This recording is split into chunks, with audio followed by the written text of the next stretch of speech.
Wah, saya kira mereka memutuskan untuk mengungkapkan identitas mereka secara gamblang. Chale menganggap itu keputusan yang bijak. Kuil Dewa Kematian mungkin akan pusing karenanya, tetapi mengapa Cage peduli tentang itu? Apa ini? Suara terkejut dan marah terdengar dari meja Northwest. Ketika Chale menoleh, Fenian melompat dari kursinya karena marah, sambil melotot ke arah Taylor. Aku tidak menyangka akan melihat putra sulung Marquis Stan, Taylor Stan, dan seorang pendeta wanita Dewa Kematian di sini. Putra mahkota tampak gembira. Taylor menunjukkan rasa hormatnya sambil tetap duduk di kursi rodanya. Saya mendengar bahwa ada kesempatan bagi para bangsawan kerajaan untuk bertemu dan berdiskusi dengan Yang Mulia. Saya minta maaf karena datang tanpa undangan. Chale dapat melihat dari seringai itu bahwa Alberu benar-benar memahami apa yang Taylor maksud dengan dapat berdiskusi dengan putra mahkota. Saya memang meminta perwakilan dari setiap rumah tangga, tetapi jika rumah tangga tersebut tidak memiliki perwakilan, tidak masalah siapa yang akan datang. Saya kira Anda mungkin kesal karena saya hanya mengirim satu undangan ke rumah tangga Marquis, Tuan Taylor. Hanya sedikit, Yang Mulia. Chale mengintip ke arah Fenian. Sebuah keluarga tanpa perwakilan. Meskipun tidak resmi, semua orang tahu bahwa Fenian akan menjadi penerus Marquis. Kata-kata sang putra mahkota dikatakan secara halus menyindir Fenian. Mungkin karena Marquis Stan dekat dengan pangeran ketiga. Itulah bagian yang aneh. Chale merasa aneh dengan fakta itu. Meskipun Chale tidak peduli dan tidak menyelidikinya, tetapi, meskipun raja menyayangi pangeran ketiga, seharusnya tidak mudah untuk mengganti putra mahkota.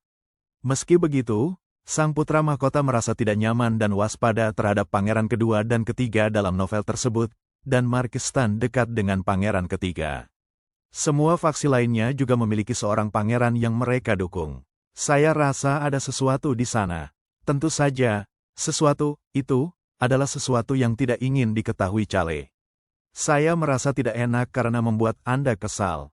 Namun, saya senang Anda terlihat sangat sehat, Tuan Taylor. Sudah lama sejak terakhir kali kita bertemu. Taylor tersenyum dan menanggapi putra mahkota. Yang Mulia, kaki saya mungkin tidak bisa bergerak, tetapi tangan, kepala, mata, telinga, mulut, dan semua yang lain masih bisa kugunakan. Tidak, malah, mereka menjadi semakin kuat. Begitu ya, memang, kamu masih hidup. Aku lupa fakta bahwa yang terkuat adalah yang mampu bertahan hidup sampai akhir. Chale dapat melihat bahwa sang putra mahkota benar-benar terpikat. Ia kemudian menoleh dan melihat Fenian sekali lagi memiliki ekspresi seperti bangsawan di wajahnya, tetapi ia masih melotot ke arah Taylor dengan tatapan tajam. Akan menyenangkan untuk ditonton ini. Putra mahkota, Taylor, Fenian, dan para bangsawan dari berbagai golongan. Sungguh menyenangkan melihat ekspresi di wajah mereka semua. Chale jadi ingin sekali makan popcorn. Ini adalah situasi menegangkan yang bisa meledak kapan saja. Chale sangat senang karena dia hanya akan diam saja. Lalu apakah wanita itu seorang pendeta wanita Dewa Kematian? Pelayan peristirahatan abadi bernama Cage ini memberi salam yang mulia. Cage tampak seperti orang suci saat ia mengucapkan salam tradisional para pendeta wanita Dewa Kematian. Namun, ada banyak sekali pengetahuan tentang kutukan di benaknya.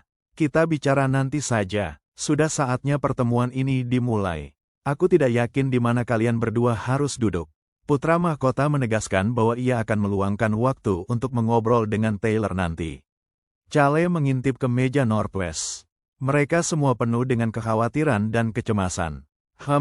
Chale melakukan kontak mata dengan sang putra mahkota. Itu hanya kebetulan. Sang putra mahkota, Alberu, sedang melihat sekeliling untuk mencari tempat yang bagus bagi Taylor dan Cage, dan Chale menoleh untuk melihat Taylor. Namun, dalam prosesnya, mereka berdua melakukan kontak mata. Chale langsung punya firasat buruk. Tepat di sini, kurasa ada tempat yang bagus untukmu. Putra mahkota telah mengambil keputusan, dan Chale segera menyadari kemana keputusannya. Saya rasa, ini satu-satunya tempat yang memungkinkan. Ini adalah satu-satunya meja tanpa bangsawan berpangkat tinggi. Meskipun ada keluarga yang memilih untuk tunduk pada berbagai golongan, tetap ada keseimbangan kekuasaan di meja ini. Lebih jauh lagi, ada keluarga di meja ini yang cukup kuat dan kaya, sehingga bahkan para bangsawan berpangkat tinggi tidak berani mengganggunya. Tuan Taylor bisa duduk di meja bangsawan Timur Laut. Kebetulan saja ada beberapa kursi tambahan di sana. Chale mendengar desahan Neo dan melihat ekspresi khawatir Eric saat ia mengalihkan pandangannya ke Taylor dan Cage. Terima kasih telah menyediakan tempat duduk untuk kami, Yang Mulia. Terima kasih banyak, Yang Mulia. Tidak ada apa-apanya. Kita harus bekerja sama dengan orang-orang yang akan memberikan kontribusi besar bagi kerajaan di masa depan. Bisakah kita perbaiki kursinya sedikit? Eric berdiri dan menanggapi Albero. Tentu saja, Yang Mulia. Eric mampu bertindak seperti ini karena ia perlu berbicara dengan Albero tentang investasi di garis pantai timur laut dan karena ia menolak untuk tunduk kepada bangsawan berpangkat tinggi lainnya. Chale, ingat, diamlah, diamlah. Para tamu baru akan duduk di sebelah Chale. Hal ini mungkin juga diputuskan oleh putra mahkota. Tidak mungkin dia bisa menaruhnya di samping anjing milik orang lain. Keluarga kami adalah yang terkuat dari keempat keluarga yang tersisa. Silakan duduk. Albero memberi isyarat kepada kelompok itu, dan Chale segera berjalan mendekat untuk duduk kembali. Tidak ada kursi di sampingnya, tetapi kursi roda segera datang untuk mengisi tempat itu. Senang berkenalan dengan Anda. Mereka berdua, tidak, ketiganya, termasuk Chale, berpura-pura seolah-olah ini adalah pertemuan pertama mereka. Ini menghibur. Chale menyetujui suara naga hitam yang terpancar dalam pikirannya dan memandang ke arah putra mahkota. Baiklah, meskipun agak tertunda, mari kita lanjutkan. Putra mahkota mengumumkan dimulainya pertemuan. Saya ingin mengumpulkan orang-orang yang akan membawa masa depan kerajaan kita dan makan bersama. Terima kasih atas kehadiran Anda semua, dan saya harap kita menikmati makan malam yang lezat. Begitu putra mahkota selesai berbicara, para pelayan masuk dengan piring berisi makanan untuk setiap meja. Sebuah orkestra mulai memainkan musik latar dari bagian belakang aula. Inilah perbedaannya dengan pesta sungguhan. Pesta ini merupakan gabungan antara pesta dan diskusi, dan berpindah-pindah meja adalah hal yang wajar. Tuan Muda Chale, kami berencana untuk menyapa putra mahkota sebentar lagi. Chale menganggukkan kepalanya mendengar pernyataan Amiru, dan fokus pada makanan di piringnya. Namun pikirannya menjadi sedikit rumit. Apa niatnya? Tidak mungkin sang putra mahkota memanggil para bangsawan tanpa alasan. Dia pasti punya alasan. Chale punya beberapa ide berbeda tentang apa alasannya. Mungkin karena perang di wilayah selatan benua barat, atau karena dia mendengar kabar tentang perang saudara yang akan terjadi di kerajaan Wiper. Kerajaan Wiper adalah tempat tujuan Putri Rosalind, kerajaan dengan menara sihir. Perang saudara akan segera terjadi di kerajaan Wiper. Perang akan terjadi antara para penyihir dan non-penyihir. Tidak perlu aku peduli, karena aku akan diam saja. Chale mulai menikmati makanan di depannya. Kelihatannya lezat, kelihatannya sangat lezat. Manusia yang lemah sangat pandai memasak. Chale menikmati makanannya sambil mendengarkan omelan iri naga hitam. Tangannya tanpa sadar mengarah ke gelas anggur yang ditinggalkan pelayan untuknya, tetapi gelas itu dengan cepat menghilang. Chale, 5 menit saja. Chale dapat mendengar suara naga hitam di kepalanya. Ngomong-ngomong, ada alat perekam video ajaib di seluruh aula ini. Oh, saya tahu setidaknya satu hal. Pertama-tama, sang putra mahkota sedang mengawasi para bangsawan. Pangeran kedua dan ketiga tentu saja tahu tentang ini juga. Yang berarti, ini adalah sesuatu yang diinginkan seluruh keluarga kerajaan. Eric, yang merasa tidak nyaman melihat senyum itu, berdiri dari tempat duduknya. Amiru dan Gilbert mengikutinya juga. Sudah banyak bangsawan yang datang untuk menyambut putra mahkota. Kita pergi saja. Chale berdiri di belakang ketiga bangsawan, dan menuju ke peron untuk menemui putra mahkota. Oh, para bangsawan timur laut kita. Putra mahkota menyambut mereka berempat dengan senyum cerah. Putra mahkota telah berjabat tangan dengan semua orang yang datang untuk menyambutnya. Albero Crossman, rambut pirang dan mata birunya membuatnya tampak seperti pangeran dalam dongeng. Rambut pirang yang indah merupakan ciri khas keluarga Crossman, keluarga kerajaan-kerajaan Rohan. Mereka menyebutnya sebagai simbol penerimaan berkah dari Dewa Matahari. Yang Mulia, senang bertemu dengan Anda. Eric Welsman menyapa Yang Mulia untuk pertama kalinya setelah sekian lama. Ya, Tuan Eric. Apakah kita tidak punya sesuatu untuk dibicarakan? Ya, saya sudah menunggu saat yang tepat untuk membicarakannya dengan Anda. Saya juga menunggu saat itu. Anda adalah tuan muda yang cerdas dari keluarga Count Welsman. Keluarga Welsman bertanggung jawab atas pintu masuk ke wilayah timur laut, dan telah melakukan pekerjaan dengan sangat baik.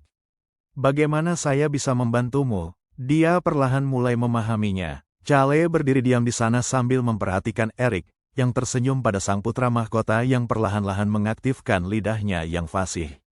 Menarik, Chale diam-diam memperhatikan semuanya hingga tiba gilirannya. Sang putra mahkota mengulurkan tangannya ke Chale yang sedikit menundukkan kepalanya.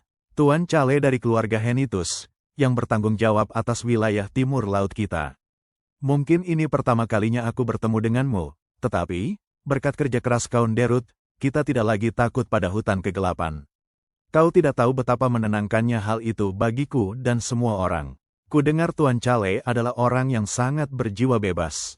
Aku yakin ini karena jiwa artistik dari patung-patung di wilayah Henitus telah memberimu pencerahan. Aku merasa jiwa bebasmu membuat jiwamu sangat murni. Mungkin sulit untuk menemukan pujian bagi seseorang yang terkenal sebagai sampah seperti ini. Dalam hal itu, sang putra mahkota sungguh mengagumkan. Itulah sebabnya mengapa preferensi terhadap orang-orang tertentu tidak akan berdampak pada keluarga.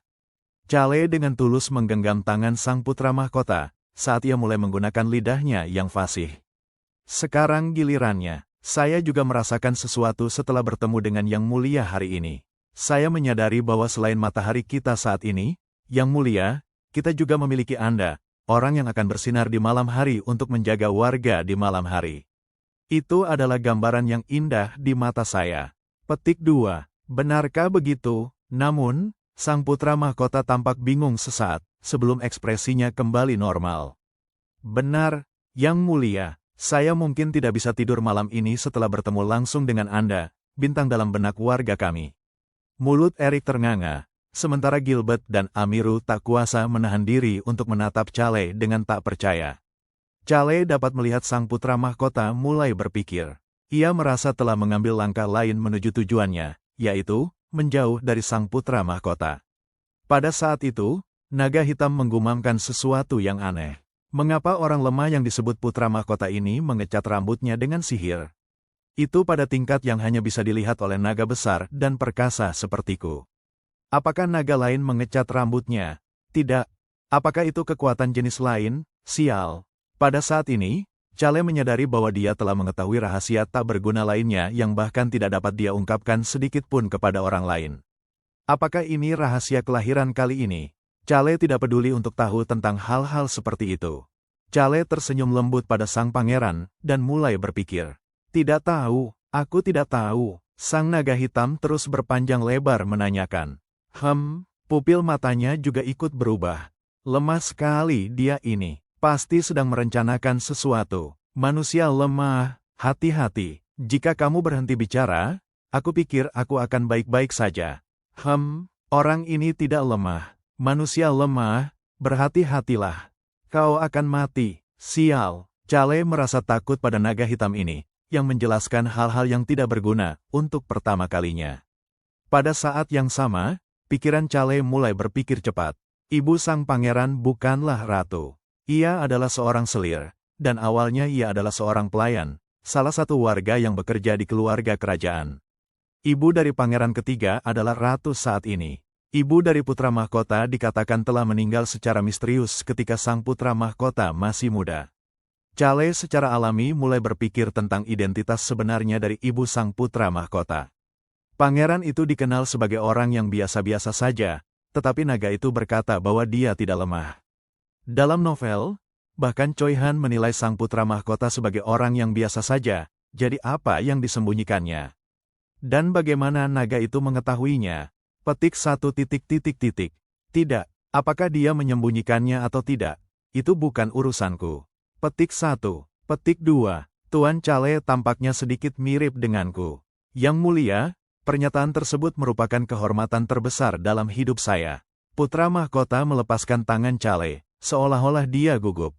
Putra mahkota mengamati Chale dengan rasa ingin tahu, sebelum mengalihkan pandangannya ke Erik.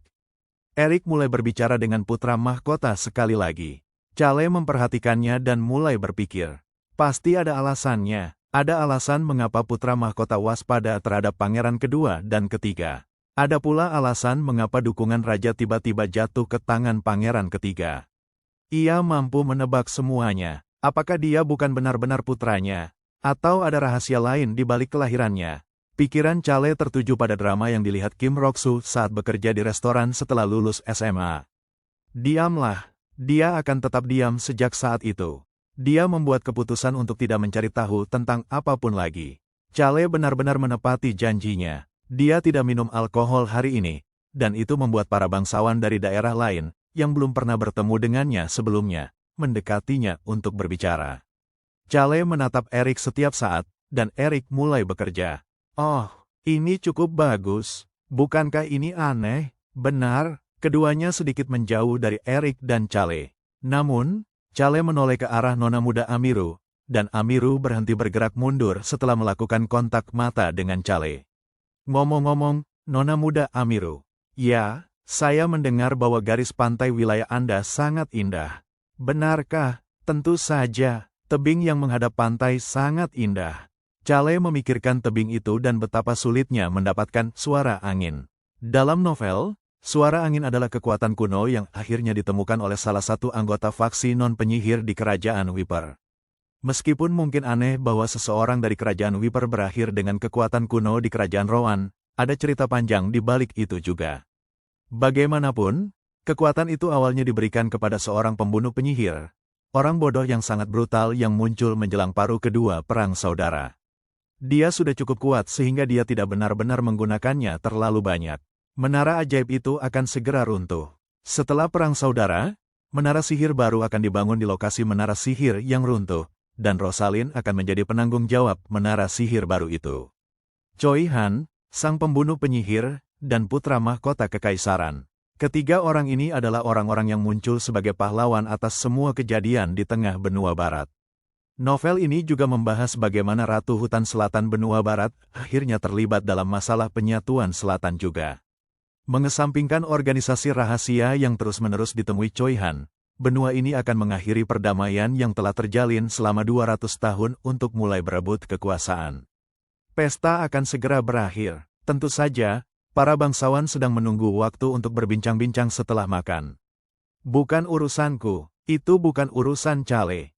Tuan Muda Gilbert, saya seharusnya bisa pergi setelah makan malam selesai, kan? Ya, kami berencana untuk bertemu dengan putra mahkota setelah makan malam, tetapi Anda mungkin tidak berencana untuk pergi bersama kami, kan? Baiklah, apa gunanya aku di sana? Kalian bertiga lebih paham tentang informasi investasi. Ekspresi Gilbert berubah mendengar kata-kata Chale. Dia tampak sedikit terkejut. Anda membaca dokumennya. Sedikit. Chale menanggapi dengan santai, sebelum menoleh ke arah sang putra mahkota, yang berdiri dari tempat duduknya. Ia hendak mengumumkan akhir acara makan malam. Tetapi Chale mulai mengerutkan kening setelah mendengar kata-kata putra mahkota. Senang sekali bisa berbagi makan malam ini dengan kalian semua malam ini. Saya sudah menyiapkan pesta anggur sederhana bagi mereka yang mungkin tertarik, jadi silakan nikmati. Ah, saya juga sudah menyiapkan tempat untuk kalian semua di perayaan ulang tahun yang akan datang. Saya harap Anda semua akan hadir untuk berbagi kegembiraan hari ini. Meskipun Alberu berkata ia berharap mereka semua akan ada di sana, itu sama saja dengan memaksa mereka untuk ada di sana. Saya kira saya akan berada di alun-alun saat bom meledak. Kalau begitu, mari kita akhiri makan malam ini. Chale mengintip ke arah kursi roda yang bergerak melewatinya. Taylor melewatinya dan Cage, yang mendorong kursi roda Taylor, mengikutinya tepat setelahnya dan berbisik dengan suara pelan yang hanya bisa didengar Chale. Sampai jumpa lagi, adik kecilku. Ku bilang aku tak ingin menjadi adik mereka. Tuan Muda Chale, biarkan aku mengantarmu keluar. Nona Muda Amiru, apakah kamu khawatir aku akan menimbulkan masalah saat aku keluar?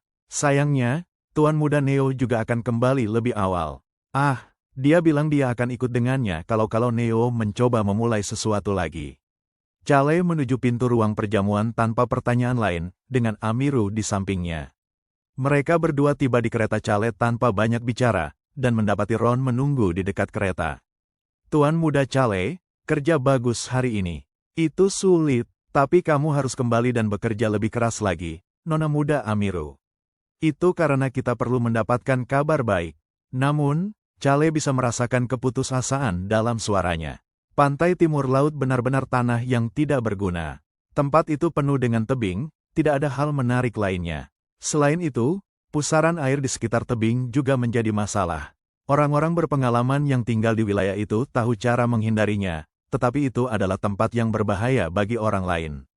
The Sound of the Wild bertanggung jawab atas pusaran air. Amiru dan Gilbert pasti ingin berinvestasi di lautan tak berguna ini, apapun yang terjadi.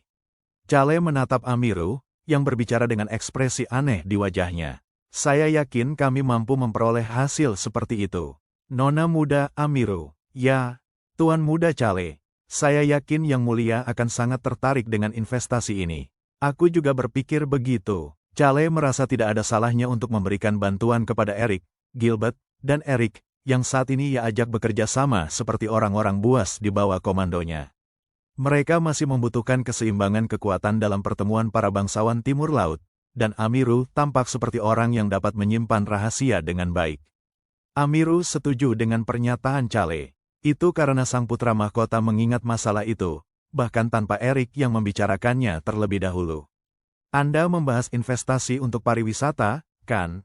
Ya, jika Anda sangat membutuhkan investasi, saya rasa akan baik bagi Anda untuk mempertimbangkan nilai lokasi garis pantai Anda dalam kaitannya dengan Kerajaan Whisper dan kerajaan utara lainnya. Permisi, tentu saja, akan lebih baik jika kau menaati apa yang baru saja kukatakan. Aku akan mengingat kata-katamu untuk saat ini. Chale merasa puas dengan Amiru yang tampak bingung, tetapi tetap menutup mulutnya. Ia naik kereta dan melambaikan tangan kepada Amiru.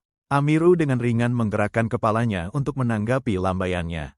Chale mulai berbicara kepada Ron, yang sedang menutup pintu kereta. Ayo pergi. Ya, Tuan muda.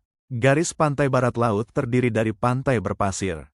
Sebagai perbandingan, garis pantai wilayah Amiru dan Gilbert rumit, dengan banyak pulau kecil. Selain itu, mereka juga dikelilingi oleh tebing yang tajam. Akhirnya, hanya ada beberapa tempat di mana kapal dapat berlabuh dengan aman. Tentu saja, para nelayan di sana adalah para veteran yang dapat menghindari pusaran air untuk memancing dengan aman tanpa masalah apapun. Mereka hanya memikirkan wisata dan tamasya karena perdamaian telah berlangsung lama. Tetapi putra mahkota akan tahu bahwa akhir perdamaian akan segera tiba. Pokoknya, yang harus kulakukan adalah pergi mendapatkan kekuatan kuno itu sebelum pembunuh penyihir itu mengambilnya sendiri. Chale memutuskan untuk tidak memikirkannya lagi. Malam itu, 2 laporan disampaikan kepada Chale saat ia kembali dari pesta. Kami menemukan 4 bom ajaib. Mereka semua ada di sekitar alun-alun. Tunjukkan padaku peta. Kami menemukan 1. Lalu aku berlari ke sana kemari sambil menggendong naga di lenganku untuk mencari kemana-mana. Kami akhirnya menemukan 3 lagi, tetapi tidak lebih. Aku yakin kami perlu mencari ke tempat lain selain alun-alun, tetapi tidak ada satupun di tempat-tempat yang telah kami cari sejauh ini. Tidak perlu terburu-buru, karena akan aman sampai hari perayaan 2 hari lagi. Tetapi lebih baik menyingkirkan hal-hal yang berbahaya lebih awal. Mari kita curi mereka di pagi hari di hari perayaan. Petik 2. Permisi, bom-bom ajaib yang diketahui Chale mengharuskan pengembangnya mengirim sinyal untuk meledakkannya. Namun, bagi siapapun yang berada di level sihir Black Dragon, atau bahkan Rosalind, cukup mudah untuk memutus hubungan antara pengembang dan bom-bom itu, meskipun butuh waktu. Begitulah cara Rosalind mampu menghancurkan bom-bom pada orang-orang dalam novel. Itu perlu dilakukan pada hari perayaan. Itulah satu-satunya cara untuk membuat penyihir haus darah itu berpikir semuanya baik-baik saja. Mencurinya, kita tidak akan menghancurkannya. Mengapa kita harus menghancurkan hal-hal yang berguna seperti itu? Sekalipun bomnya tidak dapat digunakan, mana yang padat di dalamnya merupakan bahan yang cukup berguna. Saya akan menggunakannya untuk diri saya sendiri. Choi Han menganggap senyum Chale agak licik. Chale terus berbicara kepada Choi Han, yang menerima peta itu dengan ekspresi bingung. Teruslah mencari karena masih banyak lagi. Periksa kembali beberapa kali untuk melihat apakah lokasi bom juga berubah. Choi Han dan naga hitam sekarang harus tetap bersembunyi di sekitar alun-alun dan melanjutkan penyelidikan. Itu akan sulit, membosankan, dan sangat membebani pikiran mereka, tetapi itu bukan sesuatu yang akan dilakukan Chale sendiri. Chale melihat ke arah On dan Hong. Saatnya membayar, pergi bekerja. Kedua anak kucing itu, yang sedang menggosok mata mereka dengan lelah, dan Choi Han pergi bekerja seperti yang diperintahkan Chale. Sepotong informasi disampaikan kepada Chale saat ia sedang tidur. Chale dapat mendengar berita tersebut setelah bangun. Bilos akan tiba di ibu kota hari ini, sehari sebelum perayaan ulang tahun. Chale segera menuju penginapan tempat ia akan bertemu Bilos. Itu adalah tempat 10 anak serigala itu menginap. Tentu saja, On, Hong, dan Lok bersama Chale saat dia menuju penginapan. Dia memikirkan apa yang baru saja dikatakan Lok, dan bertanya, "Kau ingin aku yang mengurus saudara-saudaramu?" "Ya, itulah syarat kesepakatanku. Dan apa yang bisa kamu lakukan untukku? Bukan hanya saya yang akan melakukannya. Jika bukan hanya kamu, siapa lagi? Saudara-saudaraku akan melakukannya bersamaku. Kami lebih kuat sebagai sebuah kelompok." Chale merasakan bagian belakang kepalanya terasa dingin. Mustahil. Lok tanpa ampun menyerang Chale dengan pukulan mental lainnya. Suku Serigala Biru punya sejarah terkenal sebagai kesatria yang kuat. Sejarah itu bukan sesuatu yang perlu aku ketahui. Chale berpaling dari Lok, yang duduk di seberangnya di kereta. "Jika Anda tidak tahu, bolehkah saya menjelaskannya kepada Anda?" Dia menanyakannya dalam bentuk pertanyaan, tetapi sepertinya dia ingin mengatakan apa yang ada dalam pikirannya. Chale menggelengkan kepalanya untuk berkata, tidak perlu, tetapi..." "Kau ingin aku mengambil 10 anak suku Serigala Biru dan kau membentuk Brigade Ksatria?" Lok adalah seseorang yang takut pada suku Paus tetapi bersedia menyerang kepala suku Paus demi teman-temannya. "Kau ingin aku mengambil seseorang yang lebih gila daripada beberapa orang fanatik agama dan menjadikannya bawahanku? Tidak perlu terus-terusan bicara omong kosong. Kau ingin anak-anak muda menjadi ksatria? Kau memintaku untuk melindungi anak-anak, tetapi saranmu tampaknya bertentangan dengan permintaanmu. Jika Chale melatih mereka menjadi ksatria sejak usia muda, mereka akan menjadi sekelompok prajurit yang bahkan lebih gila daripada para fanatik agama. Itu adalah pemikiran yang buruk. Bagaimana dengan pendapat mereka? Mengapa Anda memutuskan untuk mereka?" "Saya minta maaf." "Tidak perlu minta maaf. Tapi karena aku tahu apa yang kau inginkan dariku, aku akan memikirkan apa yang aku inginkan sebagai balasannya." Tentu saja, dia sudah memikirkan apa yang diinginkannya. Dia tidak membutuhkannya sekarang, tetapi dalam waktu sekitar 3 bulan, kekuatan kuno yang dapat digunakan untuk menghasilkan uang bagi Chale akan muncul di gunung yang berbahaya. Kekuatan itu hanya akan ada selama 6 bulan. Dan seseorang seperti Lok dalam transformasi mode, mengamuknya akan menjadi yang terbaik untuk mendaki gunung itu. Jika aku menjual kekuatan kuno itu kepada Ratu Rimba, bahkan jika wilayah kita bangkrut, aku akan punya cukup uang untuk bersenang-senang selama sisa hidupku. Dia tentu akan menaikkan harga sebelum menjualnya, tetapi menurutnya tidak ada yang salah dengan menaikkan harga bagi seseorang yang seharusnya punya banyak uang. "Apakah ada sesuatu yang kamu butuhkan dariku?" Chale bertanya sekali lagi, karena Lok tampak semakin khawatir.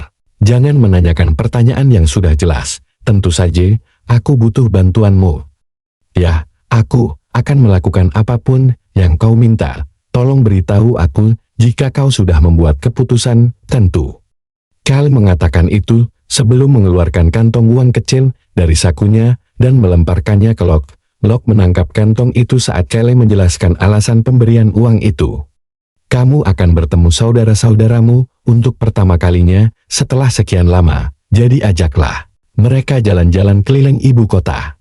Sebuah tur. Ya, bukankah ini pertama kalinya kamu ke kota seperti ibu kota? Manjakan mereka dengan makanan lezat juga. Saya hanya bisa berdiskusi santai dengan Bill jika tidak ada seorang pun di sana. Teruslah, dan Hong akan pergi bersamamu, jadi kamu tidak akan tersesat." Mayau Myong, On dan Hong, yang duduk diam di kereta, mengumumkan kehadiran mereka setelah mendengar pernyataan Chale dan mendekati Lok. Mereka lalu menepuk kaki Lok dengan kaki depan mereka. "Hentikan, Wan Hong itu gele. Aku akan menitipkan anak-anak serigala itu pada Hans nanti, kalau tidak, aku harus mencari pengasuh untuk mereka." Chale berpikir akan lebih baik jika orang itu adalah orang yang bisa memasak dengan baik dan menjaga kebersihan. Chale memikirkan orang-orang yang bisa mengasuh anak-anak serigala selain Hans. Ketika ia memikirkan Batrox, putra Ron dan Poki kedua, memikirkan Batrox membuat ekspresi Chale menegang. Batrox jelas merupakan seseorang yang pandai memasak, menjaga kebersihan, dan memiliki reputasi positif dalam keluarga Henitus sebagai seseorang yang penuh hormat dan normal. Namun, semua itu tidak menjadi masalah bagi Chale. karena ia tahu bahwa Backrox adalah orang gila yang menyukai penyiksaan. Ia tidak bisa membiarkan orang seperti itu menudai pikiran anak-anak serigala yang murnian. Aku juga harus mengantarnya pergi bersama Choi Han.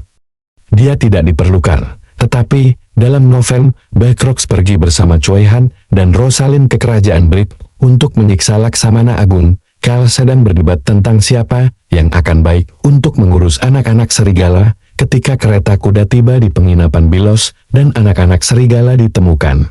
Kyle turun dari kereta sebelum berbicara dengan Locke. Ikuti aku.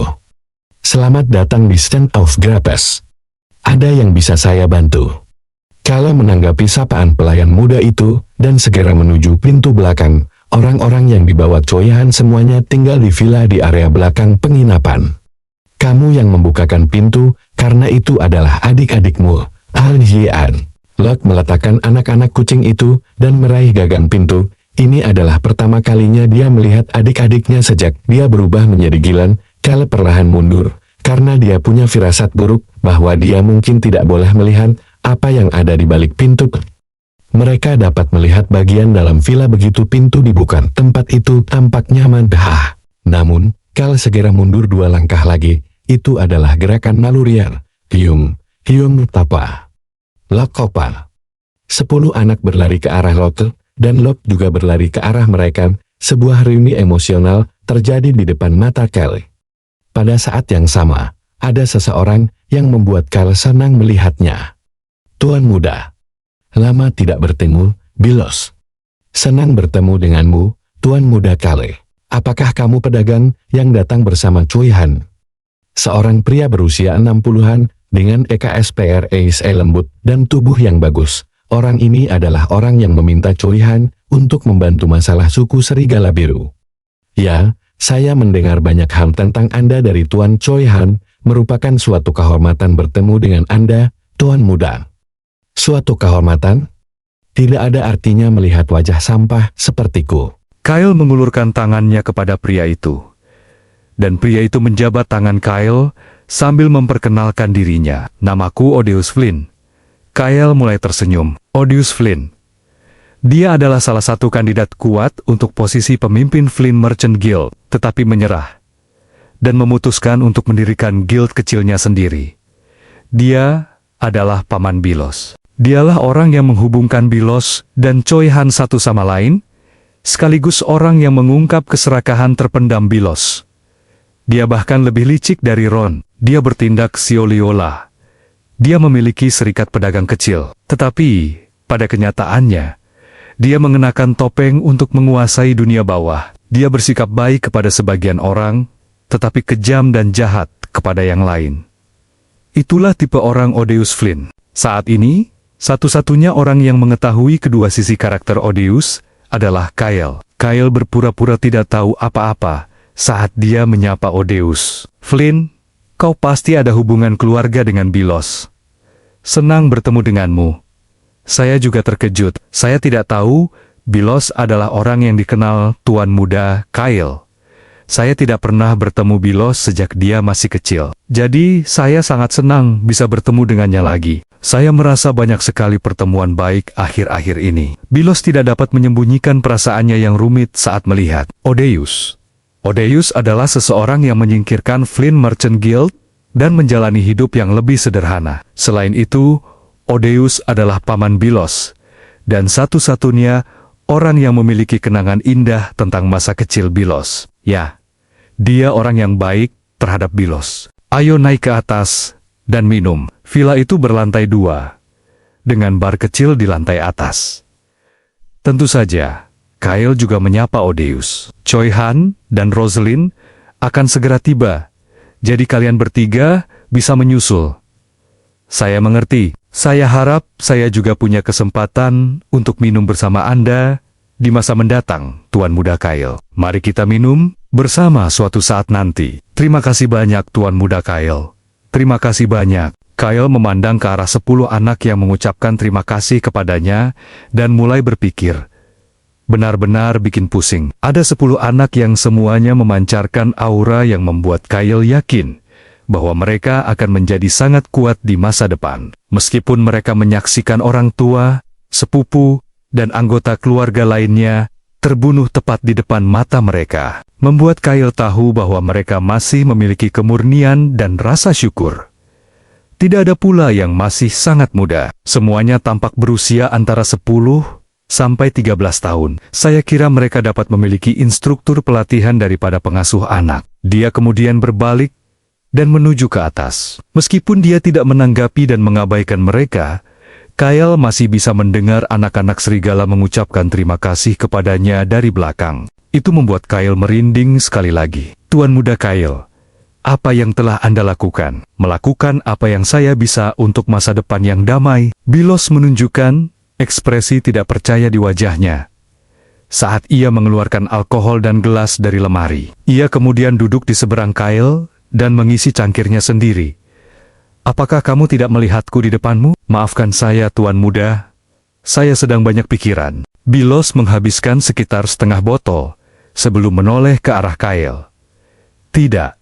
Dia sedang mengamati Kyle. Kyle menghentikan Bilos saat ia mencoba menuangkan minuman lagi dan mengambil botol dari Bilos sebelum mengisi cangkir. Bilos, aku tidak tahu apa yang mengganggumu, tapi kamu tidak bisa terus-terusan minum sendirian seperti itu. Tuan muda Kyle. Apa? Odeus Nim adalah pamanku secara sedarah. Odeus Nim, bagi Bilos, yang tidak diizinkan menggunakan nama belakang Flynn, ia bahkan tidak dapat memanggil pamannya sebagai pamannya. Namun, Odeus adalah satu-satunya orang dewasa yang bersikap hangat kepada Bilos selama masa kecilnya. Dalam novel, inilah yang dikatakan Odeus kepada Bilos. Saya menganggapmu sebagai keponakan dan keluarga saya. Kamu memenuhi syarat untuk itu. Kalimat itu menjadi titik awal dan titik balik bagi Bilos. Setelah diperkenalkan kepada Choi Han dalam novel melalui Odeus, Bilos kagum dengan kekuatan Choi Han dan memutuskan untuk mengikuti Choi Han. Ia juga memutuskan untuk bersaing memperebutkan posisi pemimpin Flynn Merchant Guild. Tuan muda Kyle, apakah Anda tidak penasaran mengapa Tuan Odeus menjalankan serikat pedagang kecil? Meskipun ia memiliki nama belakang Flynn, tidak penasaran. Aku sudah mengetahuinya. Odeus adalah seseorang yang memegang kendali penuh atas dunia bawah Northwest dan Central. Kyle mengisi gelasnya dan menjawab dengan santai. Apakah aku seharusnya penasaran dengan nama Flynn? Begitu ya? Kurasa nama Flynn bukanlah nama yang bagus. Benar. Baik itu kamu atau Odeus, sama saja. Kamu juga seorang Flynn. Aku hanyalah anak haram. Fakta bahwa kamu bajingan tidak berarti kamu bukan Flynn. Semua orang menganggapmu Flynn. Meskipun keluarga itu mungkin tidak memberi Bilos nama keluarga Flynn, semua orang menganggap Bilos sebagai Flynn. Bilos mengamati Kyle. Tuan muda? Apa? Saya merasa Anda pandai mengatakan hal yang benar. Saya sedikit berbakat dalam hal itu. Itulah sebabnya saya menghormati Anda, Tuan muda. Ya, apa yang kau curi dengan barang-barang yang kau pinjam dariku? Bilos dapat melihat senyum di wajah Kyle saat ia mengatakan itu. Saya sudah mencuri satu dan akan segera mencuri sisanya. Dia telah menyelamatkan naga itu. Dan kejadian lainnya akan terjadi besok. Sudut bibir Bilos mulai berkedut. Mungkin tidak ada bangsawan yang akan mengatakan bahwa mereka akan mencuri sesuatu. Tetapi orang seperti itu ada di depan matanya saat ini. Tidak bisakah aku membantu juga? Sayangnya, kami sudah kelebihan orang. Ketak, daftar manusia dan binatang yang akan digunakan sudah ada di kepala Sahil. Hahaha, Bilos tertawa sebentar sebelum mengambil gelas yang penuh, meminum seluruh isinya dalam satu tarikan napas, lalu menaruh gelas itu kembali ke atas meja. Kurasa aku harus mencuri sesuatu yang lain. Bilos telah memutuskan apa yang akan dicurinya. Jabatan sebagai penerus Serikat Pedagang Flynn, ia akan menjadikan jabatan itu miliknya. Itu masuk akal, karena keserakahannya lebih besar dan lebih dalam daripada orang lain. Kyle mulai berbicara saat Bilos berpikir. Lakukan apapun yang kamu inginkan. Bilos tertawa sekali lagi setelah mendengar pernyataan Kyle. Tentu saja, Kyle hanya bersenang-senang sebentar dan kembali ke kediamannya sendiri untuk mempersiapkan diri menghadapi hari esok. Tuan muda, Ron ini ingin mengajukan satu permintaan jika memungkinkan.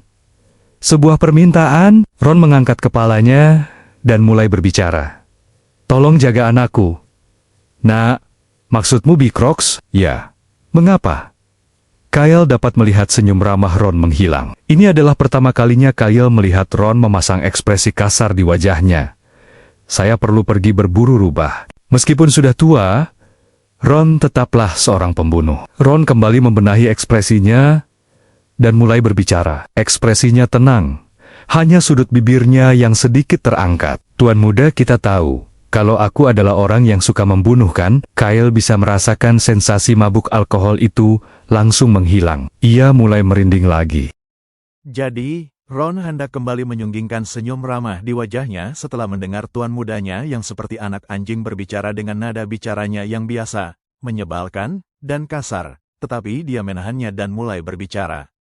Jadi, aku akan membunuh orang, meninggalkan putramu, ya, Tuan. Apakah rubah itu manusia? Benar sekali, aku harus membunuh sekelompok rubah. Namun suaranya dingin, robek mereka menjadi beberapa bagian. Entah tubuh Ron yang tercabik-cabik atau tubuh targetnya yang tercabik-cabik. Hanya ada satu dari dua skenario itu. Cale merinding mendengar kalimat, robek mereka menjadi beberapa bagian. Ia lalu mulai merenung. Ron dapat melihat Cale berdiri di sana tanpa berkata apa-apa untuk beberapa saat. Tuan mudanya yang seperti anjing akhirnya mulai berbicara setelah mendesah berkali-kali. Petik 2. Pergi dan kembali. Senyum Ron menghilang. Cale, yang sudah mengenakan piyama, berbaring di tempat tidur dan melanjutkan bicaranya. Akan kukatakan pada Hans bahwa kau akan mengambil cuti. Laporkan padaku sesekali. Kau bisa menerima uang dari Flying Merchant Guild dengan plakat identitasmu. Dan mengapa kau meninggalkan Bicrox pada orang sampah sepertiku? Dia sudah dewasa. Dia akan mencari tahu apa yang harus dilakukan dengan hidupnya sendiri. Cale memutuskan untuk berpikir lebih santai. Ron tidak perlu bersama Choi Han saat ini. Sekarang Locke sudah bisa berubah menjadi keadaan mengamuk yang terkendali. Choi Han akan baik-baik saja tanpa kekuatan Ron atau Bicrox. Namun, durasi istirahatmu hanya 1 tahun. Cale bersandar pada bantalnya dan melanjutkan. Nikmati waktu istirahatmu, karena aku punya pekerjaan yang harus kamu lakukan dalam setahun. Jangan sampai terluka saat kamu berada di luar sana. Cale meluruskan kedua kakinya, berpikir bahwa ia telah menyimpan mimpi-mimpi indah untuk tahun depan. Ia kemudian menatap Ron dan tersentak. Apa yang sedang terjadi? Kupikir bocah berandalan ini bajingan, tapi aku, Ron Molan, ternyata bajingan. Seperti seekor anjing yang melihat tuannya. Ron berpikir bahwa dia seperti seekor anjing, dan menjawab, Tuan muda, apakah melapor kepadamu sebulan sekali sudah cukup? Ya, lakukan sesukamu. Seperti seorang pembunuh, Ron membuka pintu dan meninggalkan ruangan tanpa bersuara sedikitpun. Saya akan menemuimu setahun lagi, Tuan muda. Tanpa menunggu jawaban Cale, Ron menutup pintu. Fajar pun tiba, dan 6 orang berdiri di depan Cale. Ada beberapa yang dia panggil secara pribadi, dan beberapa yang dia kumpulkan melalui Choi Han. Nona Rosalind, rambut coklatmu terlihat bagus. Benar, kupikir itu akan membuatku lebih mudah berjalan-jalan di luar sana. Rosalind tidak tahu persis apa yang akan terjadi hari ini, tetapi memahami keseriusannya setelah mendengar kata-kata bom ajaib dan memutuskan untuk membantu. Cale juga menjanjikan sesuatu sebagai imbalan atas bantuannya. Locke, kamu seharusnya bisa menggunakan kekuatan fisik serigala tanpa harus bertransformasi, kan? Ya, Tuan, itu mungkin. Cale membagi mereka menjadi 2 tim. Bola hitam sudah diposisikan oleh Choi Han kemarin, jadi kedua tim masing-masing harus menemukan dan menangani keempat bom tersebut. Nona Rosalind dan Locke akan menjadi 1 tim. Choi Han, Dragon, On, dan Hong akan menjadi tim lainnya. Rosalind menunjukkan ekspresi bingung di wajahnya setelah mendengar bagaimana Cale membagi tim. Bagaimana denganmu, Tuan Muda Cale? Choi Han, Naga Hitam, On, dan Hong semuanya menanggapi pertanyaan tersebut. Cale nim, sedikit, kekuatan fisiknya adalah lemah, kita tidak membutuhkannya. Dia tidak berguna. Aku lemah dan hanya akan menjadi beban. Aku juga harus mempersiapkan perayaan segera setelah matahari terbit, jadi akan sulit bagiku untuk pergi bersama kalian. Mereka akan memanfaatkan waktu pembukaan yang singkat saat penjaga shift malam berganti dengan penjaga shift siang untuk memasuki area tempat bom berada dan mulai menjinakkannya. Setelah itu, saat Black Orb aktif dan menyebabkan gangguan mana, mereka semua harus menunggu di pos yang telah ditentukan untuk mengamati anggota organisasi rahasia dan situasi di alun-alun. Perayaan ulang tahun akan dimulai pukul 9 pagi. Chale melihat arlojinya sebelum berbicara kepada mereka berenam lagi. Baiklah kalau begitu, silakan berangkat kerja. Tambahan, jangan lupa bawa kembali bom ajaib yang sudah dibongkar. Kau berjanji memberiku salah satunya. Tentu saja, seharusnya cukup untuk membayar jasaku. Itu sudah cukup. Chale melihat ke arah teras, yang sekarang lebih banyak digunakan sebagai pintu daripada teras, dan membuka jendela. Angin malam yang sejuk memenuhi ruangan saat keenam orang itu bergegas keluar dari kamar Chale melalui teras. Beberapa orang pergi dengan sihir tembus pandang sementara yang lain pergi dengan kecepatan yang sangat tinggi. Chale memperhatikan mereka pergi dan berpikir dalam hati bahwa mereka semua sangat kuat. Chale perlahan membelai perisai besar dan sayap perak yang muncul di depannya. Bahkan jika sesuatu yang tak terduga terjadi, dia tidak akan mati selama dia memiliki perisai ini. Aku akan menggunakan sedikit kekuatannya jika perlu.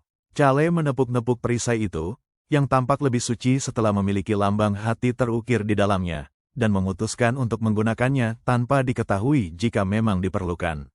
Seharusnya baik-baik saja, penyihir yang haus darah. Konon katanya orang ini menjadi gila karena warna merah. Itulah sebabnya, dalam novel, penyihir itu menjadi gila setelah melihat Rosalind untuk pertama kalinya, dan mengatakan bahwa mereka harus memenggal kepala Rosalind untuk mengambil rambut merah dan pupil matanya.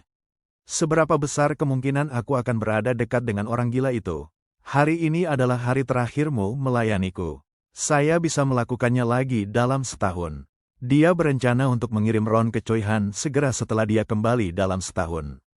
Chale gembira karena dia akan menyingkirkan dua barang bawaan hari ini, dan mulai berbicara dengan hati yang ringan. Ayo bersiap. Chale membuat semua persiapan dan menuju ke istana. Semua bangsawan yang berpartisipasi dijadwalkan untuk bergerak bersama. Naga hitam akan datang ke istana untuk melaporkan kemajuan. Setelah semua persiapan selesai, Chale menaiki kereta kuda di depan gerbang utama kediaman. Kereta itu bukan kereta Henitus, melainkan kereta kuda yang akan ditumpanginya bersama orang lain hari ini. Mengapa kalian ingin pergi bersama, Tuan Muda Chale? Apa pendapatmu tentang wilayah kita yang membangun pangkalan angkatan laut? Chale mulai tersenyum. Ia telah menerima surat dari Eric yang mengabarkan bahwa pembahasan investasi pariwisata tidak berjalan dengan baik. Eric mengatakan bahwa Gilbert dan Amiru sangat kecewa. Namun, Amiru tampaknya tidak terlalu kecewa. Malah, ia tampaknya telah memutuskan sesuatu yang lain, sesuatu yang besar. Bukankah kamu sudah memutuskan, Nona Muda Amiru? Ya. Kupikir itu bukan keputusan yang bisa kuambil sendiri, jadi aku menghubungi ibuku. Aku berencana untuk membicarakannya dengan Tuan Muda Gilbert hari ini juga. Pembentukan pangkalan militer baru. Hal seperti itu tidak mudah dilakukan. Masalahnya bukan pada uang, tetapi pada hubungan antara kekuatan di wilayah yang membuat segalanya menjadi rumit.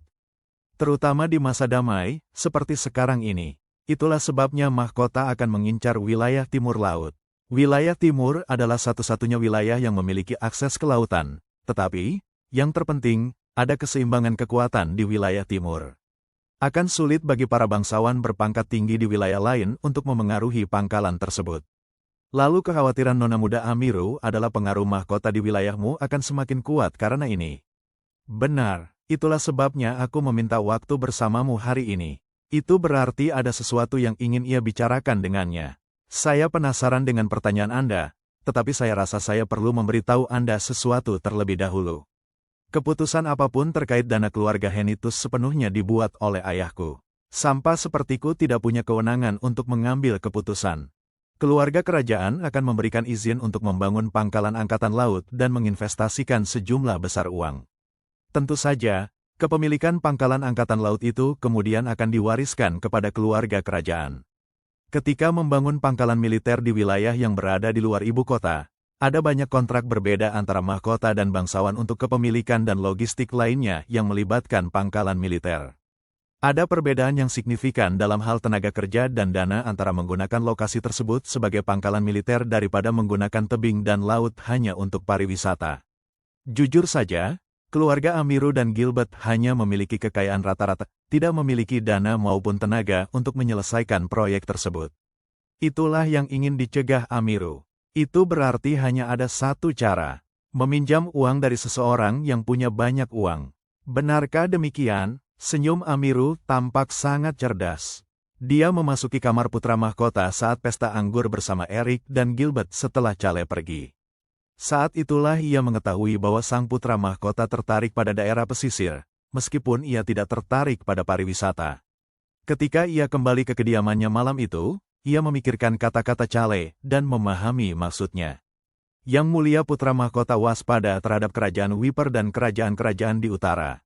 Aku bisa mengetahuinya berdasarkan percakapan kami dengannya, jadi aku mencari informasi dari serikat informasi.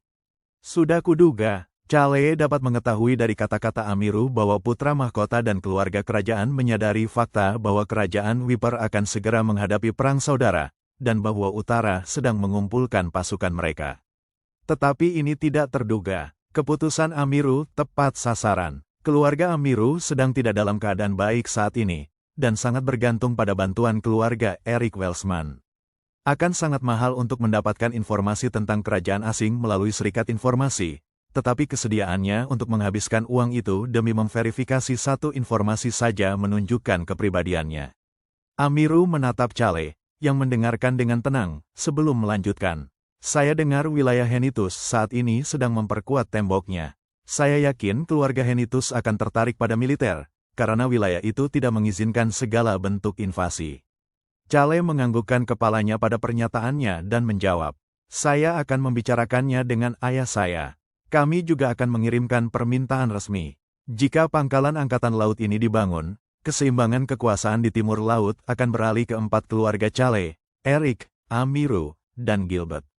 Jika keluarga Henitus menyediakan dana untuk memiliki pengaruh yang stabil di pangkalan tersebut, keluarga Henitus akan menerima berbagai bentuk dukungan dari pangkalan tersebut. Saya agak khawatir karena pusaran air itu, tetapi ada jalur yang telah digunakan selama berabad-abad, dan pusaran air itu sebenarnya akan berfungsi sebagai pertahanan untuk mencegah bangsa asing menyerbu.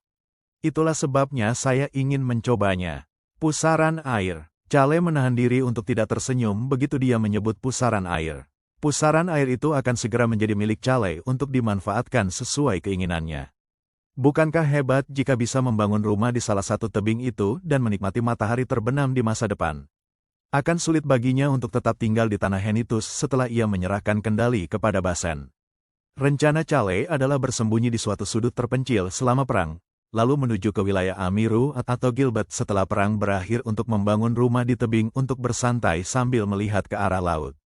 Itu akan menjadi lokasi yang bagus, karena cukup dekat dengan wilayah Henitus juga. Terima kasih atas bantuanmu, Tuan Muda Cale. Hahaha, minta dukungan pada sampah. Aku tidak punya kekuatan apapun, aku hanya menyampaikan pesanmu pada ayahku. Amiru, kamu harus berhati-hati saat tidak memiliki kekuasaan. Namun, kamu harus berani jika ingin memperoleh kekuasaan. Itulah yang dikatakan ibunya, kepala wilayah Ubar, saat menyetujui pangkalan angkatan laut tersebut. Amiru mirip dengan ibunya, itulah sebabnya dia berusaha untuk bersikap berani, meskipun tetap berhati-hati. Ini juga merupakan filosofinya dalam berurusan dengan orang lain. Cukup bagimu untuk menyampaikan pesan kami. Silakan datang mengunjungi wilayah Ubar lain kali. Sebenarnya ada banyak tempat menarik untuk dikunjungi. Saya akan pergi jika saya memiliki kesempatan untuk melakukannya. Suara angin. Itu akan menjadi kaki cepat Cale, dan, pada saat yang sama, memberinya kendali atas pusaran angin yang dapat digunakan untuk menyerang dan bertahan. Cale memikirkan pantai Ubar, tempat kekuatan kuno itu berada. Saya berharap kesempatan itu segera datang. Kereta kuda itu tiba di istana segera setelah dia mengatakan itu. Cale turun dari kereta kuda dan melihat sekeliling. Waktu saat ini adalah pukul 8 pagi. Para staf sudah berada di Plaza of Glory untuk mempersiapkan perayaan. Royal Knight akan mengizinkan orang-orang masuk pada pukul 8.30 pagi, memenuhi plaza itu dengan orang-orang. Ini akan menjadi situasi yang menyulitkan siapapun untuk masuk atau keluar. Perayaan akan dimulai 30 menit setelah itu, dan kelompok Cale akan mulai mencari gambar tersembunyi mulai pukul 8.30 pagi. Kalung, tas, liontin. Bom-bom ajaib itu akan bersembunyi dalam berbagai bentuk. Kelompok Cale akan menemukan orang-orang yang memiliki bom itu. Yah, tidak masalah jika mereka tidak menemukannya, karena jawabannya akan terungkap dengan sendirinya. Oh, kamu di sini. Chale menerima salam Eric dan Gilbert sebelum berdiri di samping mereka bersama Amiru. Semua orang datang lebih awal. Tentu saja, kita akan mulai bergerak pukul 8:05 pagi. Chale menganggukkan kepalanya sambil menatap mata Eric dan mengingatkan dirinya sendiri dalam hati. Saya tidak tahu apa-apa. Begitu dia memikirkannya, sang putra mahkota muncul di hadapan Chale. Para bangsawan akan mengikuti di belakang sang putra mahkota hari ini. Ia kemudian melihat orang yang datang di samping putra mahkota dan menutup mulutnya dengan tangannya. Itu karena ia tidak bisa menahan senyum. Ya Tuhan, bagaimana ini mungkin? Terengah-engah Eric dan bisikan para bangsawan memenuhi area tersebut. Namun, Chale tidak peduli dengan semua itu. Sebaliknya, ia menurunkan tangannya sambil melihat ke depan. Chale melakukan kontak mata dengan orang di sebelah putra mahkota. Dia berdiri di atas kedua kakinya sendiri di samping putra mahkota. Taylor diam-diam memberi isyarat dengan matanya begitu dia melakukan kontak mata dengan Chale. Pada saat yang sama, Chale dapat mendengar suara naga hitam di kepalanya. Naga hitam telah memasuki istana untuk memberikan laporan terkini tentang situasi tersebut. Saya di sini. Chale menganggukkan kepalanya sedikit, dan suara itu berlanjut. Kami sedang menjinakkan semua bom yang saat ini ditempatkan di lokasi yang kami temukan. Kami akan menjinakkannya secara menyeluruh pada pukul 8:55 pagi, sesuai rencana. Segalanya tampak berjalan sesuai rencana. Aku akan kembali sekarang karena kita sedang sibuk, manusia lemah. Gunakan perisaimu jika tampaknya itu akan menyakitkan. Chale tidak dapat mendengar suara naga hitam setelah itu. Naga itu tampaknya segera kembali untuk membantu yang lain. Naga hitam ini secara mengejutkan mengerahkan seluruh tenaganya untuk tugas-tugasnya setiap kali Chale memberinya tugas untuk diselesaikan. Hal itu membuat Chale ingin terus memerintah naga hitam. Tidak ada alasan bagiku untuk menggunakan perisai itu. Semua persiapan telah selesai. Ayo pergi. Senang bertemu kalian semua lagi. Taylor yang tidak menggunakan kursi roda menyambut mereka. Senang bertemu denganmu. Saya Amiru Ubar. Senang berkenalan dengan Anda. Taylor Stan, Nona Muda Amiru, dan Antek Fenian, Neo Tolls, berakhir di kereta yang sama dengan mereka. Chale bertanya-tanya apakah sang putra mahkota sengaja menempatkan mereka di kereta yang sama. Giliran Chale untuk memperkenalkan dirinya, tetapi Chale hanya duduk diam di sana dan melihat keluar jendela kereta. Namun, bagian dalam kereta sudah kacau balau. Chale melihat ke arah Neo, yang kakinya gemetar, dan mendecak lidahnya dalam hati. Neo tampak panik dan penuh kekhawatiran. Mayoritas bangsawan tampak kacau balau. Wajah Fenian juga berantakan. Chale teringat wajah Fenian Stan yang ia intip sebelum naik kereta. Fenian sangat marah. Siapakah yang pernah menduga hal ini? Taylor Stan, putra tertua keluarga Stan yang disingkirkan, berjalan sendiri tanpa kursi roda. Lebih jauh, seseorang dari keluarga Stan berdiri di samping putra mahkota, Alberu. Tidak ada yang bisa menduga perkembangan seperti itu. Dia berhasil menukarkan Healing Star. Chale penasaran dengan apa yang Taylor dan Cage tukarkan dengan putra mahkota untuk bintang penyembuhan, tetapi dia tidak melihat ke arah Taylor. Tuan muda Taylor, apakah kakimu sudah sembuh total? Itu adalah berkah dari surga. Itu benar-benar sembuh. Selamat, terima kasih banyak. Neo Tolls mengeluarkan beberapa batuk palsu sebelum melihat ke depan dan ke belakang antara wajah Taylor dan kaki Taylor. Dia kemudian dengan hati-hati mulai berbicara. Tuan muda Taylor, apakah Anda akan kembali ke tanah milik Markis sekarang setelah kaki Anda sembuh? Alasan terbesar Taylor disingkirkan adalah karena kakinya lumpuh. Neo dan bangsawan lainnya mungkin penasaran apakah Taylor akan kembali ke perkebunan untuk memperjuangkan posisi penerus sekali lagi. Kembali, itu selalu menjadi rumahku. Bukankah sudah jelas bahwa aku cocok tinggal di sana? Neo semakin mengerut mendengar nada dingin dalam suara Taylor. Namun, Chale memilih untuk tidak menatap mereka. Chale sesekali dapat melihat bayangan Taylor melalui jendela. Tuan muda Chale, saya ingin menceritakan semuanya kepada Anda. Ini adalah kisah yang sangat menarik. Chale masih tetap tenang setelah melihat tatapan mata Taylor yang berbinar. Chale hanya berharap Taylor mengambil alih posisi Markis dan mencegah terjadinya hal buruk di wilayahnya. Itulah sebabnya dia tidak ingin berbicara dengan Taylor. Namun, Kesempatan segera muncul bagi Taylor dan Chale untuk mengobrol. Kalau begitu aku akan keluar sekarang. Begitu kereta tiba di luar Plaza of Glory, Neotals bergegas keluar dari kereta untuk menjauh dari mereka. Tuan Muda Chale, saya akan kembali bersama Tuan Muda Eric. Tidak seharusnya terjadi apa-apa karena Tuan Muda Taylor dan Tuan Muda Chale tidak memiliki hubungan apapun. Berdasarkan kepribadian Tuan Muda Chale, dia tidak akan memulai percakapan dengan siapapun. Akhirnya, hanya kita berdua yang tersisa. Kakiku telah disembuhkan dengan janji untuk menjadi kepala dari keluarga Marcus. Apakah kamu sudah berjanji setia?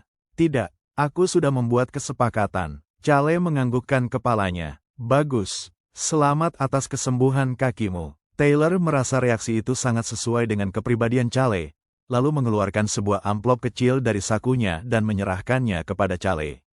Ini adalah isi kesepakatan kita. Tidak perlu memberikan ini padaku. Akan baik bagimu untuk tahu, Tuan Muda Chale. Cage akan dikucilkan. Apakah karena dia melakukan apapun yang dia inginkan?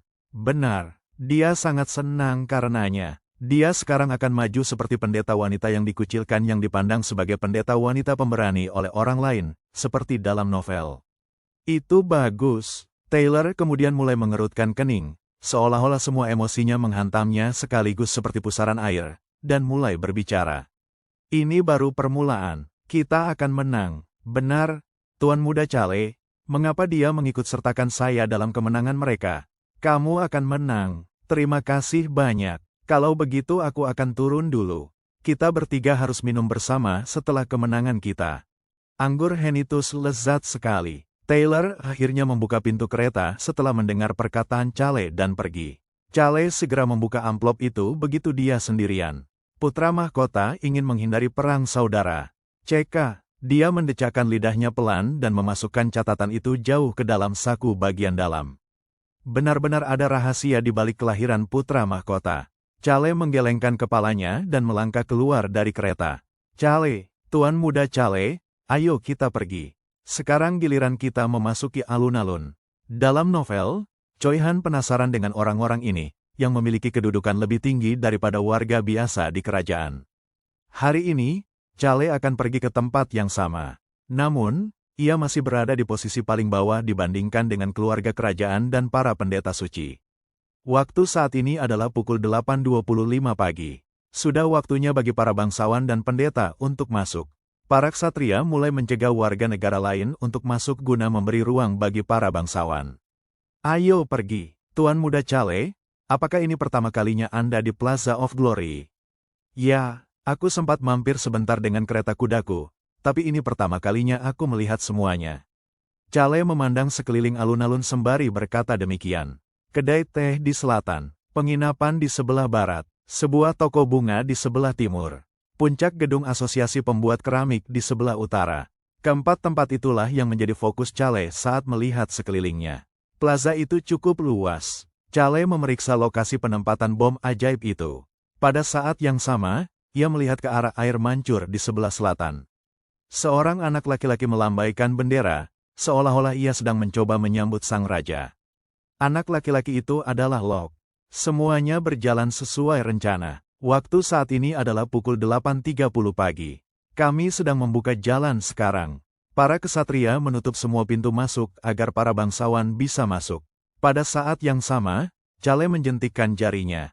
Patah. Itu adalah sikap sederhana yang tidak akan dipertanyakan oleh siapapun. Kunci menghilang begitu saja. Sudah waktunya untuk menemukan barang-barang tersembunyi. Tentu saja, itu tidak perlu sama sekali. Jawabannya akan muncul pukul 9:01 pagi. Semuanya, silakan duduk di sini. Raja dan keluarga kerajaan belum berada di alun-alun. Bahkan putra mahkota, yang datang bersama para bangsawan, belum keluar. Kita tampaknya sering bertemu, Tuan Muda Chale. Sepertinya memang begitu, Tuan Muda Taylor. Sama seperti saat pesta, Chale duduk di sebelah Taylor, dan menatap orang-orang di bawah panggung. Ia kemudian melihat ke arah menara lonceng. Dia teringat cerita dalam novel itu. Satu-satunya lokasi di mana Choi Han berhasil menemukan bom dalam novel tersebut bukanlah salah satu lokasi kali ini. Sudah ada banyak perubahan dalam cerita tersebut. Akan tetapi, setidaknya tidak boleh ada seorang pun yang mati tertimpa reruntuhan bangunan, tidak seperti dalam novel. Alat pengganggu mana dikubur di bawah menara lonceng. Waktu saat ini adalah pukul 8.40 pagi. Chale menoleh ke kiri setelah mendengar suara Eric. Chale, diamlah. Oke, orang-orang di bawah panggung. Ia kemudian melihat ke arah menara lonceng. Dia teringat cerita dalam novel itu. Satu-satunya lokasi di mana Choi Han berhasil menemukan bom dalam novel tersebut bukanlah salah satu lokasi kali ini. Sudah ada banyak perubahan dalam cerita tersebut. Akan tetapi, setidaknya tidak boleh ada seorang pun yang mati tertimpa reruntuhan bangunan, tidak seperti dalam novel. Alat pengganggu mana dikubur di bawah menara lonceng. Waktu saat ini adalah pukul 8.40 pagi. Chale menoleh ke kiri setelah mendengar suara Eric. Chale, diamlah. Oke, Hyung Nim, saya akan sangat tenang hari ini. Saya berencana untuk tidak melakukan apapun. Pukul 8.45. Dia bisa mendengar suara naga hitam. Naga itu menatapnya seperti yang diharapkan Chale. 15 menit tersisa. Naga benar-benar mampu melakukan segalanya. Tidak ada yang tidak bisa dilakukan oleh sihir mereka. Chale memuji naga hitam dalam hati saat ia bangkit dari tempat duduknya. Bintang-bintang keluarga Crossman, keluarga kerajaan kita, sekarang sudah masuk. Hanya satu pintu masuk ke alun-alun yang terbuka saat itu. Putra mahkota memimpin, pangeran kedua dan ketiga mengapitnya, dan para pangeran serta putri lainnya berjalan di belakang mereka. Mereka adalah keluarga kerajaan yang diberkati oleh Dewa Matahari, kebanggaan kerajaan Rohan. Wow, sorak-sorai warga memenuhi alun-alun. Sorak-sorai itu begitu keras hingga terasa seperti tanah berguncang. Chale teringat kata-kata naga hitam. Rambut dan mata putra mahkota berwarna coklat. Coklat dikenal sebagai warna rambut dan mata yang paling rata-rata. Chale melihat ke arah keluarga kerajaan dan bertepuk tangan pelan. Dan akhirnya, pukul 8.50 pagi. Yang mulia, Raja Z. Crossman, matahari kerajaan Rohan, kini telah tiba. Wow, raja berusia 50 tahun yang sehat itu muncul di alun-alun dengan kereta kudanya. Chale memperhatikan sang raja, sebelum mengalihkan pandangannya ke tempat lain di alun-alun. Dia bisa melihat pot bunga di atas gedung asosiasi pembuat keramik di sebelah utara. Waktu saat ini adalah pukul 8.55 pagi. Mereka membongkarnya. Chale mulai tersenyum. Rosalind, The Black Dragon, On, dan Hong sekarang akan bersembunyi di antara kerumunan di alun-alun. Raja Zad perlahan-lahan berjalan menuju alun-alun dari kejauhan. Zad Crossman telah naik ke posisi raja pada usia 20 tahun setelah kematian mendadak mantan raja tersebut. Ia memanfaatkan masa damai ini untuk keuntungannya, membunuh semua saudaranya untuk memperkuat posisinya sebagai raja. Kemeriahan menyambut kedatangan raja masih sangat riuh. Raja Zad melewati pintu masuk plaza dan menuju ke panggung tertinggi. Kale hanya menyaksikan semua kejadian itu dengan tenang. Ada panggung khusus untuk raja di depan menara lonceng. Raja dan ratu melambaikan tangan kepada orang banyak sebelum berjalan menuju panggung. Ratu berdiri di depan tempat duduknya saat Raja Zad melangkah ke arah penguat vokal ajaib. Kale melihat jam lagi. Waktu saat ini adalah jam 8:58 menit pagi. Sang raja mengangkat tangannya, dan sorak-sorai perlahan mereda. Akhirnya, setelah alun-alun benar-benar sunyi, sang raja mulai berbicara. Sudah 30 tahun sejak raja ini menerima berkah matahari untuk memerintah kerajaan ini. Raja tampak sangat gembira. Sayangnya, saat itu sudah pukul 9 pagi. Kale bisa mendengar suara Eric yang bingung. Siapa itu? Apa? Siapa itu? Apa yang sedang terjadi? Gumaman orang banyak mulai terdengar lebih keras. Raja Zad menoleh ke belakang, lalu mengalihkan pandangannya ke menara lonceng. Kale menatap puncak menara lonceng dan mulai tersenyum. Siapa kamu? Para satria dan penyihir menuju ke menara lonceng. Warga mulai merasa gelisah tentang apa yang sedang terjadi. Mereka tidak punya pilihan. Seseorang muncul di atas menara lonceng, dan kemudian lebih banyak orang berpakaian hitam mulai muncul di atas gedung-gedung di dekatnya juga. Turun sekarang juga, semuanya, naiklah ke atas gedung sekarang. Kale mendengar suara para satria di dekatnya, dan melihat ke arah pria yang berdiri di atas menara lonceng dengan pakaian hitam dan topeng. Itu adalah penyihir gila darah, Redika. Saya khawatir ini akan berbeda dari novelnya. Jika Redika tidak muncul, dia akan membutuhkan naga hitam untuk membalikkan aliran mana yang datang ke bom mana untuk menemukan Redika yang tersembunyi, dan memungkinkan Choi Han membunuhnya. Tangan Redika diselimuti mana berwarna merah. Bocah ini unik, karena orang-orang bisa melihat warna mana miliknya, meskipun dia seorang penyihir. Dia kemudian mengayunkan tangannya dan mengumumkan seperti yang dia lakukan dalam novel. Pasti menyenangkan.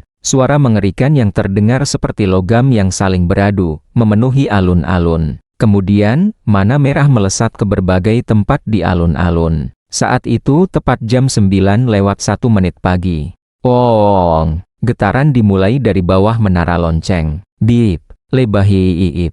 Perangkat sihir mulai meledak di beberapa lokasi. Mana merah yang terbang menuju perangkat peledakan di dalam bom sihir tiba-tiba kehilangan kekuatan dan mulai berputar tanpa tujuan di posisinya. Itu adalah hasil dari gangguan mana. Lalu, kejadian itu juga terjadi di dalam alun-alun. Lebahiip! 4 titik mulai berdering di alun-alun. Ketemu, suara pelan Kel tenggelam oleh bunyi alarm alat sihir. Seseorang dalam area keempat alarm tersebut pasti memiliki bom ajaib itu. Seperti dugaan Kel, bom ajaib itu mempunyai alarm yang berbunyi bila terjadi kesalahan. Kel dapat melihat Caihan, Rosalind, dan Luck menuju ke 4 lokasi tersebut. 10 menit.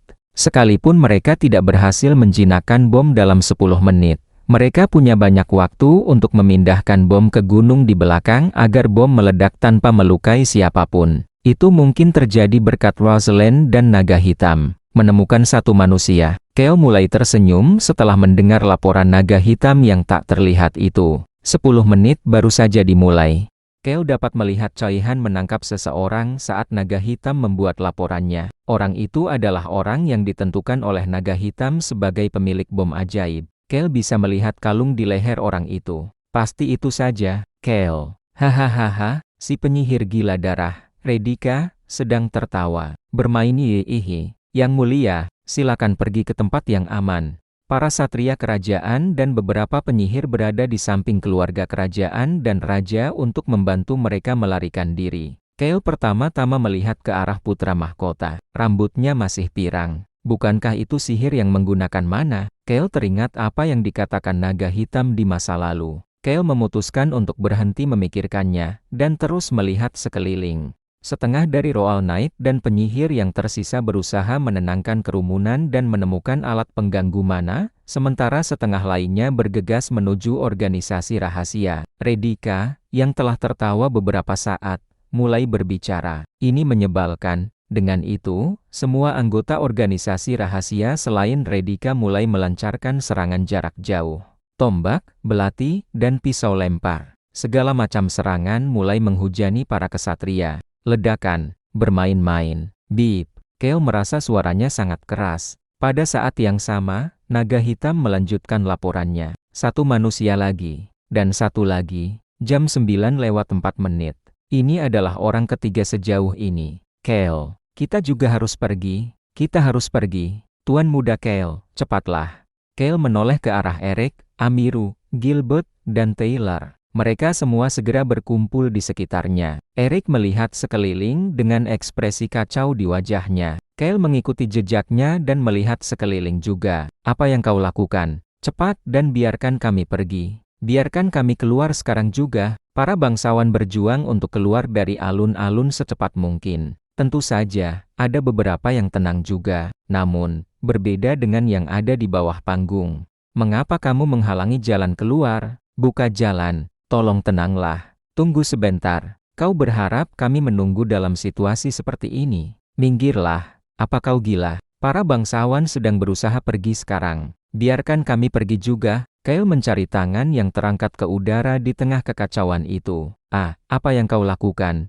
Caihan menarik tas dari bahu seorang lelaki tua dan mengangkat lengannya ke udara. Orang itu adalah orang ketiga. Kel menoleh untuk melihat orang-orang di sekitarnya. Pintu untuk para bangsawan dan pendeta sudah terbuka, dengan banyak bangsawan dan pendeta bergegas keluar secepat yang mereka bisa. Benar-benar kacau. Hyung Nim. Ah, Kel terus berbicara setelah rasa sakit itu menyadarkan Eric dari keadaan kacau. Tenang. Eric menjadi tenang setelah melihat sikap Kel yang tenang. Itu lebih seperti dirimu. Terima kasih. Pikiranku terasa lebih jernih. Kel mengangkat bahu dan berbalik. Gilbert dan Amiru telah kembali sadar setelah mendengar apa yang dikatakan Kel kepada Eric, dan juga menatap Kel. Bahkan jika mereka mencoba menuju gerbang keluar bangsawan sekarang, mereka hanya akan tersapu dalam kekacauan. Kepala keluarga di daerah lain sibuk mengumpulkan orang-orang mereka dan menenangkan mereka sambil mencoba mencari jalan keluar. Gilbert memperhatikan beberapa bangsawan lainnya sebelum melihat sekeliling. Para bangsawan lain dari wilayah timur laut sedang menuju ke arah mereka. Mereka semua melihat ke arah Eric, tetapi Eric dan Gilbert melihat ke arah Kyle. Apa? Kyle menoleh ke arah Taylor. Taylor berbeda dari yang lain. Kekhawatiran Taylor saat ini adalah gerbang warga masih belum terbuka sepenuhnya. Gerbang itu terbuka sangat lambat, kemungkinan besar agar mereka dapat mengendalikan arus orang yang keluar. Taylor adalah orang yang sangat altruistik dan baik hati. Itulah sebabnya dia lebih mengkhawatirkan warga daripada dirinya sendiri. Kyle menatap Eric dan mulai berbicara. Bagaimanapun, Eric memiliki kualifikasi untuk menjadi pemimpin kelompok ini. Ayo pergi. Jam 9:08 pagi. Para penyihir sibuk menyingkirkan gangguan mana. Alat pengganggu mana akan habis dalam beberapa menit. Alat ini hanya bertahan selama ini karena ada banyak orang di alun-alun yang menambah kekacauan. Satu lagi dihapus. Sekarang tinggal 4 menit. Tinggal 2 menit lagi. 2 menit. Kyle berpikir mereka seharusnya punya cukup waktu. Bola mana merah milik Redika masih berputar-putar di udara. Saat alat pengganggu mana berhenti bekerja, bola mana tersebut akan langsung menuju bom sihir dan meledakkannya. Kyle melihat jam di menara lonceng sebelum mulai berjalan. Naga hitam membuat laporan lain saat ini. Itu saja. Apa? Tuan Muda Kyle, ada apa? Hanya ada 4.